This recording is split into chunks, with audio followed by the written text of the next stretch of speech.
Busco un lugar para vivir y descansar, donde no hace falta ni llamar. El mensaje de hoy se titula La dignidad del llamado. En Efesios capítulo 4, versículo 1, Pablo escribe y nos exhorta: os ruego que andéis, os suplico que viváis y respondáis como es digno, como se merece el llamado con el cual fuisteis llamados. ¿Cómo detectamos, cómo sabemos que un creyente está andando como es digno, como se merece el llamado de Dios? Es muy sencillo: por la conducta, por la forma de vivir que muestra en su casa, en su vecindario, en su trabajo y también en su iglesia, en todos los ámbitos de la vida. En Lucas capítulo 6, versículo 46, Jesús nos dice: ¿por qué me llamáis Señor, Señor, y no hacéis lo que os digo? Esto es lo que tiende a hacer la religión. Los religiosos le llaman Señor, Señor, pero no le obedecen. Debemos recordar que no es lo que decimos, es lo que hacemos. Por el fruto, por los hechos, se conoce un árbol.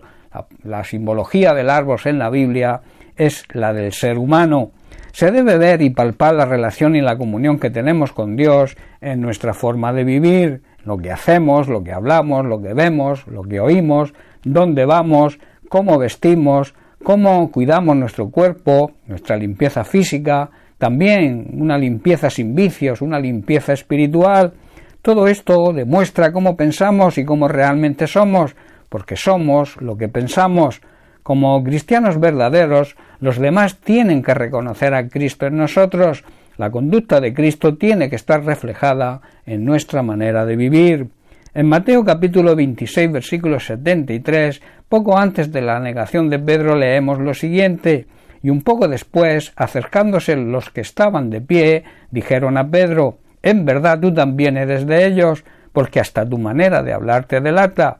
Y en Hechos capítulo 4, versículo 13, vemos a Pedro y a Juan ante el concilio y leemos: entonces, viendo el denuedo la valentía de Pedro y de Juan, y sabiendo que eran hombres sin letras y del vulgo, personas comunes, se maravillaban y les reconocían que habían estado con Jesús. Hermanos, las personas van a reconocer, las personas que nos rodean van a ver y van a reconocer que realmente vivimos en la presencia de Dios.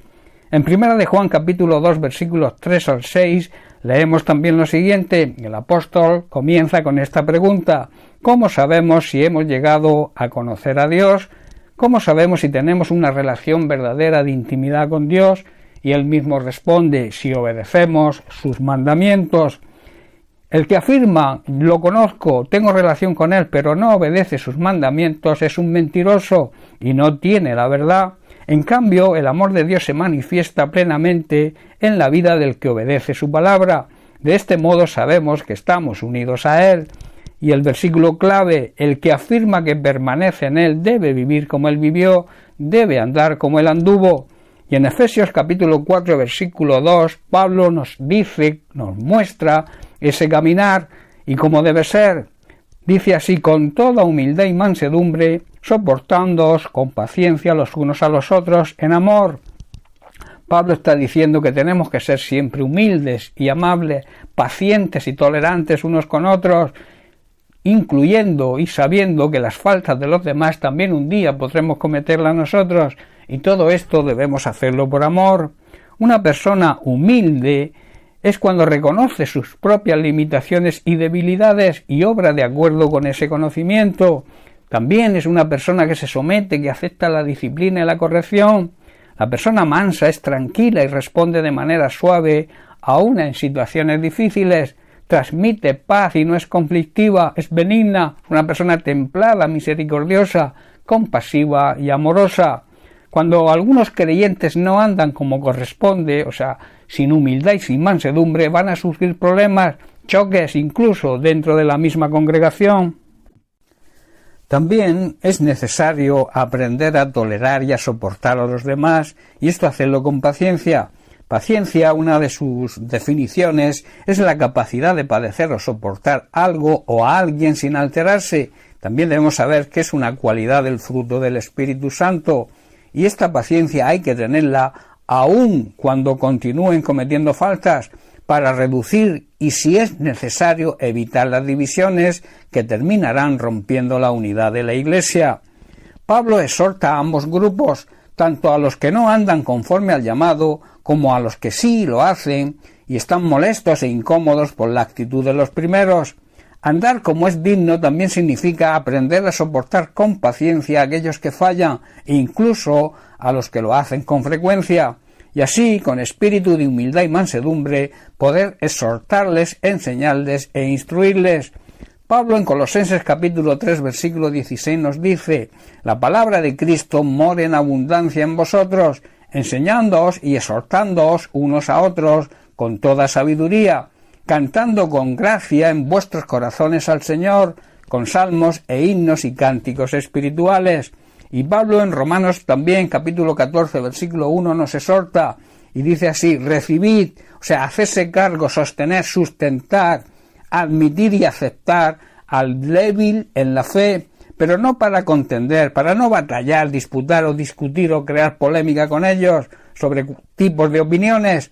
También Pablo en Romanos capítulo 15, verso 7, nos exhorta diciendo: por tanto, recibíos los unos a los otros, como también Cristo nos recibió, para gloria de Dios. Hermanos, Jesús mostró esta actitud todo el tiempo con los apóstoles y sus discípulos. La humildad es necesaria, puesto que nos hace recordar que en algún momento seremos nosotros los que estemos andando fuera de la voluntad de Dios, y por tanto necesitaremos que nos soporten, que nos reciban, que nos acepten con paciencia. La mansedumbre es necesaria para no responder de manera precipitada o explosiva, aun en el momento y en medio del conflicto, incluso cuando somos atacados o criticados injustamente. La respuesta debe ser siempre con palabras suaves, palabras dulces, para que esas mismas palabras faciliten la restauración de aquel que ofende. En Proverbios capítulo 15, versículos 1 y 2, Salomón dice lo siguiente: la blanda respuesta quita, aplaca la ira, mas la palabra áspera, la palabra desagradable, hace subir el furor, hace nacer la ira exaltada. Y el versículo 2 dice: la lengua de los sabios adornará, o sea, demostrará la sabiduría, mas la boca de los necios hablará sandeces, necedades, tonterías. Todo esto, hermanos, demuestra cómo pensamos y cómo realmente somos, porque, como he dicho antes, somos lo que pensamos. Recuerda, y te dejo con esto: si somos como pensamos, debemos pensar lo que somos realmente. Bien, pues hasta aquí el mensaje de hoy. Que Dios te bendiga. Un abrazo.